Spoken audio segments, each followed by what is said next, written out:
আসসালামু আলাইকুম বুয়ার আর ভাইজানরা। আশা করি আপনারা সবাই অনেক বেশি ভালো আছেন। মুইও আমনেগো বোন ভালো আছি। আবারও একখান পিঠা রেসিপি লইয়া আমনেগো মাঝে হাজির হয়ে গেলাম।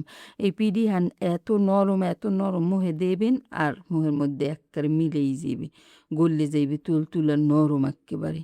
তো চলেন মূল রেসিপিতে চললে যাই। এখানে মুই 3 হ্যান এনার্জি বিস্কিট লইয়া লইছি। এর মধ্যে একটু পানি দিয়ে বিস্কিটগুলোরে ভিজাইয়া লইলাম। আরও একখান ডিম ভেঙ্গিয়া লইলাম। এগুলা সবই পিঠায় লাগবে, বুঝছেন? এগুলো পাশে সরাই থুইয়ে রাখলাম। এরপর দিয়ে দিলাম একখান পাইলের মধ্যে 1 কাপ পরিমাণে লিকুইড দুধ আর দিয়ে দিলাম স্বাদ মতো লবণ। দিয়ে ভালো মতো গুড্ডে মুড্ডে মিশিয়ে লইলাম। দুধ যখন এই যে উতলাইয়া উঠবে, সেই অবস্থায় দিয়ে দিলাম এর মধ্যে 1 কাপ মতো ময়দা। এই খুব বেশি ফুটানো লাগবে না, একবার ফুটে উঠলেই এর মধ্যে ময়দা দিয়ে দিলাম 1 কাপ আর দিয়ে দিলাম চাইরের 1 কাপ পরিমাণে চাউলের গুঁড়া। এরপর একখান স্পেচুলা দিয়ে এরম একটু ফাঁক ফাঁক কইরে দেবেন। ফাঁক ফাঁক কইরে দিয়ে চুলার হিটটা কিন্তু মিডিয়াম লোয়ের মধ্যে মধ্যে দিয়ে দেবেন, বুঝছেন? এরপর ডাইককে কিছুক্ষণ রাখলাম। যখন দেখলাম একেবারে উতলাইয়ে দুধ উপরে উঠে গেছে, এই অবস্থায় লাড়াইয়ে মিক্স করে লইবেন, একেবারে গুড্ডে গেড্ডে মিশিয়ে লইবেন আর কি। এই যে দেখেন ডললে মল্লে মিশিয়ে হেলাইছি, বুঝছেন? এই ডোহান মরই গেছে সেদ্ধ হরা। এখন এই গরম গরম থাকা অবস্থায় একটু স্পেচুলা দিয়ে এরকম ডললে লইতেছি। ডললে কিছুক্ষণ রাইখা দিমু যাতে একটু হালকা হয় গরমটা, বুঝছেন? এরপর এই যে এখান দেখেন স্টিলের থালের মধ্যে ডাইলে লইলাম, এখনও কিন্তু বেমালা গরম আছে, বুঝছেন? এই জন্য এই স্পেচুলা দিয়ে আবারও একটু ডলে নিতেছি। এই ডোহান গরম গরম অবস্থায় একটু ভালো মতো আর কি মাইখে লওয়া লাগে, ডললে লওয়া নরম বানাই লওয়া লাগে, নাইলে আবার শেষে শক্ত হয়ে যায়। ওই ভালো মতো আর কি ডোহান বানানো যায় না। ডোহান যতই সফট হইবে পিঠাও কিন্তু অতই মজার হইবে, বুঝছেন? এরপর এনার্জি বিস্কিট যে দিয়েছিলাম, যখন দেখলাম যে ঠান্ডা হয়ে গেছে, হে পর্যায়ে এনার্জি বিস্কিট মিলিয়ে লইতেছি এর মধ্যে। ভালো মতো ডললে মললে একটা মিলেই লইবেন, জানো একটা সব জায়গায় এনার্জি বিস্কিট আর কি মাহে, বুঝছেন? এই যে দেখেন কসলাইয়ে মশলাইয়ে মুই এডারে মাখতেছি। আর আপনারা কেডা কোথায় দেমোর ভিডিও হান দেখেন অবশ্যই কিন্তু আপনাকে বুয়ারে কমেন্ট করিয়ে জানাইবেন, বুঝছেন? আর এই যে দেখেন এডারে মাখতে মাখতে নরম বানাই হেলাইতেছি আর ঠান্ডা হয়ে গেছে। এই পর্যায়ে মুই এই ডিম লইলাম না একখান, হেনের ভালো মতো ফেডাই মেডাই গুড্ডে মুড্ডে লইতেছি, বুঝছেন? গুড্ডে দিয়ে দিমু। পুরো ডিম হান লাগবে না, অর্ধেক পরিমাণ দিতেছি। আপনাকে ডোজ এতটুকু সেই অনুযায়ী ডিম দেবেন। এই যে দেখেন অর্ধেকখানি ডিম দিয়ে দিতেছি এর মধ্যে। দিয়ে ভালো মতো কষলাই মশলাই আবারও মাখতে হইবে এটারে সুন্দর মতো, যেন ডিম একেবারে সব জায়গায় লাগে আর ডোটাও যেন নরম হইয়ে যায়, বুঝছেন? আর বেশি ডিম দিবেন না কিন্তু। একটা পুরো ডিম যদি এর মধ্যে দিয়ে হেলেন হেলে কিন্তু নরম হয়ে যে পিঠে হেন আর ভালো হইবে না। আপনারা যতটুকু পরিমাণ মিশ্রণ নেবেন সেই অনুযায়ী আর কি এই ডিম দেবেন, বুঝছেন? ডিম দিলে পিঠে হান তুলতুলে নরম হইবে আর খাইতেও কিন্তু মজা লাগবে, বুঝছেন? এই ভালো মতো মিক্স করে হেলাইলাম। মিক্স করার পর এর মধ্যে আর একটু তেল দিয়ে দিমু। তেল দিলে আর এই ফাটবে টাটবে না, ভালোভাবে পিঠে হেন আর কি বানান যাইবেন।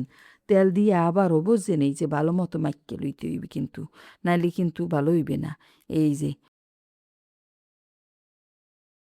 সুন্দর মতো একেবারে মাঝে মুজে কসলাই কসলাই লইবেন, বুঝছেন?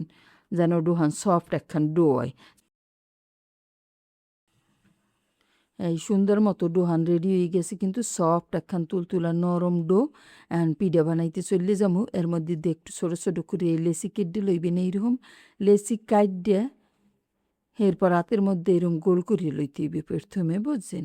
প্রথমে গোল করে এরপর দুই হাতের তারার মধ্যে ফালাইয়ে এটা লম্বা লম্বা ওই যে বানাই লইতে হইবে পিডিহান বানানোর জন্য। এইরকম সবগুলো দুধ দিয়ে একটু বানাইলুম। এরপর একখানে এই যে পরিষ্কার নতুন চিরুনি লইয়ে লইছি মুই, বুঝছেন? এই চিরুনি হ্যানদেরকে ডিজাইনটা দিমু আর এটা বানানো সহজ হয়ে যাবে, বুঝছেন? অত রকমের ডিজাইন না, চিরুনি দিয়ে এই ডিজাইনটা দিয়ে লইমু। এই যে উপরে বয় দিলাম, বয় আর দিয়ে এরম চাপে চাপে চাপে চাপে এটারে পাতলা বানাইবেন। এই যে দেখেন এরম মরিয়ে এরপর আস্তে আস্তে করি এইরম। আর চিরুনি এনে অবশ্যই তেল মাহাই লইবেন, হলে পিঠাটা সুন্দর মতো উঠে যাইবে। আর যদি তেল মাহাই না লন হ্যান কিন্তু একবার কামড়াই ধরিবে চিরুনির লগে এই ডো। হ্যাঁ, এই যে দেখেন উড়েই হেলাইলে মোর একখান পিঠা বানানো হইয়ে গেছে। এই পিঠা হানের পরে এই দুই মাথা এরম বাস করে একটু চাপ দিয়ে দেবেন, তাইলে আর খুললে যাইবে না। এই সুন্দর একখান দুধ খেজুর পিঠা হইয়ে গেল। এই যে দেখেন একখান পিঠে এইরকম হরিয়ে সব পিঠেগুলোই বানাই লইছি এইখানে দেখেন এই যে সব পিঠেগুলো মোর বানাই নিয়ে গেছে এখন দুধের শিরাটা বানাই লমো যেহেতু এটা দুধের পিঠা তাই দুধের শিরা তো বানাইতেই হইবে দিয়ে দিলাম 3 কাপ দুধ এইখানে লিকুইড আর 1 কাপের নাহান চিনি দিয়ে দিছি বুঝছেন 1 কাপ আর 1/4 কাপ চিনি দিয়ে ভালো মতো লাড়াই লইতে হইবে লাড়াই টেরাই এরপর দিয়ে দিলাম দারচিনি আর এলাইচ দিয়ে ফুডেই লইতে হইবে খুব বেশি ফুডাইয়ে ঘন হওয়ার কোনোই প্রয়োজন নেই বুঝছেন খুব বেশি যদি এই দুধ ঘন হয়ে যায় তাহলে কিন্তু পিঠের মধ্যে ভালোভাবে ঢুকবে না আর ভালোভাবে না ঢুকলে পিঠেটা সফট হইবে না পিঠেটা মোহের লগে মিললেও যাইবে না বুঝছেন এই জন্য আমি দুধ এই 2-3টে উতলান দিয়ে লইছি মোটে আর কি 2-3 ফির আর কি ফুড ডরছে বুঝছেন ঘনটনও বানাই নেই এরপর এক সাইডে ডারে হরাই থুই এলোমু এরপর ওই যে অন্য কামে চলে যাইতেছি এই চুলে একখান আরি বই দিয়ে এর মধ্যেই রান্দার তেল দিয়ে দিছি তেলটা যখন মোটামুটি গরম হয়ে গেছে সেই অবস্থায় পিঠেগুলো এই যে দিয়ে দিতেছি দিয়ে হিটটা মিডিয়াম লোয়ের মাঝামাঝি দিয়ে পিঠেগুলো সুন্দর মতো ভাজিয়ে লইবেন যেন মস হয় পিঠেগুলো যদি অতিরিক্ত জাল দিয়ে ভাজেন মানে চুলার হিট দিয়ে ভাজেন হলে কিন্তু ওই পিঠের মধ্যে কাঁচা থাকবে উপরিত দেয়া আর কি দেখাইবে যেন ভাজা হয়ে গেছে এই পিঠে কিন্তু ভালোভাবে সফট হইবে না বুঝছেন আর এই পিঠের মধ্যে দুধও ভালোভাবে ঢুকতে পারবে না বুঝছেন আর পিঠে নরম হইবে না তখন কইবেন বুয়াইয়া কী বানাইছে দেখি মানে শক্ত বুয়ারটা দেখলাম নরম দেহি শক্ত হ্যাঁ কিন্তু কই থারবেন না এই যে উল্টাইয়ে পাল্টাইয়ে মিডিয়াম লো হইটে দিয়ে মুসমুসে হইটে পিঠে হ্যাঁ একটা সুন্দর একটা কালার হইবে আর মসমসো করবে সেই পর্যায়ে এটারে উড়ে এলাম বুঝেন নাড়াইসের এই বাজ দইবে সব দিক উল্টাইয়ে পাল্টাইয়ে আর কি এই যে দেখেন মোটামুটি একটা কালার সুন্দর একটা কালার চললে আইসে আর একটু উল্টাইয়ে পাল্টাইয়ে এই পিঠে হানের উড়েই হেলাইতে হইবে যে এক খোলা পিঠে মোর এই যে বাজা হইয়ে গেছে এইরকম হরি আর কি সব পিঠে গুনি বাজছিলাম আপনাকে দাঁড় দিয়ে একটু দেখাই দিব যে কেমন হয়েছে বাজার পরে এই যে দেখেন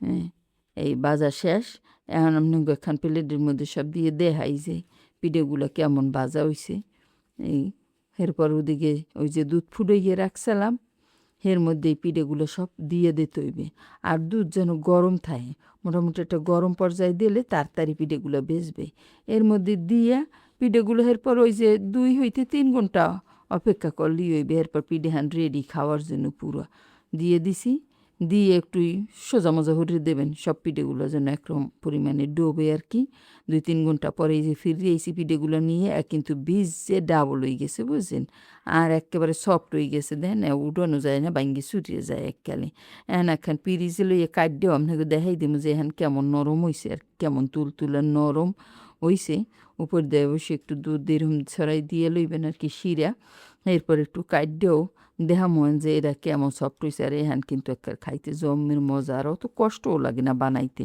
অল্প সময়ের মধ্যেই বানাই হেলান যায় এই যে দেখেন তার দেও দেখাই দিয়ে বীজ যে তুলতুল হয়ে গেছে আর আপনারা পিঠে বাসায় বেশি বেশি বানাইবেন আর আপনি বুয়ারে অবশ্যই কমেন্ট করে জানাইবেন যে আপনি পিঠা কেমন হয়েছে মজা হয়েছে নাকি সবাই অনেক বেশি ভালো থাকবেন আসসালামু আলাইকুম